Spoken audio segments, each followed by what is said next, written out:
विकास महत्वाचा की निसर्ग? प्रश्न पडलाय, उत्तर सापडत नाहीये.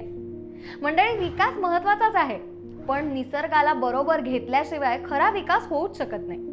आपण रस्ते, उद्योग, इमारतींसाठी जेव्हा जंगलतोड करतो तेव्हा आपण फक्त निसर्गाचं नुकसान करत नाही, तर आपल्या भविष्याला सुद्धा धोक्यात घालतो. विचार करा, निसर्ग आपल्याला हवा, अन्न, पाणी देतो.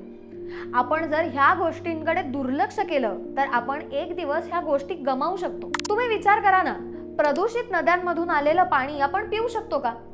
किंवा प्रदूषित हवेत आपण जगू तरी शकतो का?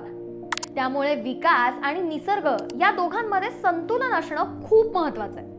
शाश्वत विकास हेच या प्रश्नाचं उत्तर आहे.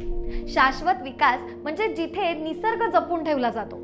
उदाहरणार्थ, सौर ऊर्जा वापरणं, रिसायकलिंगचं महत्त्व समजून घेणं, जंगल जपून ठेवणं. मोठ्या गोष्टी करायची गरज नाहीये, अगदी छोट्या छोट्या कृतींनी सुद्धा आपण निसर्ग जपू शकतो. आता वेळ आहे निसर्गाला सोबत घेऊन जाण्याची आणि आपल्या भविष्यासाठी निसर्ग जपण्याची. जर निसर्ग राहिला तरच आपणही टिकून राहू. अशाच इंटरेस्टिंग रीलसाठी फॉलो करा इतिपूर्णमला.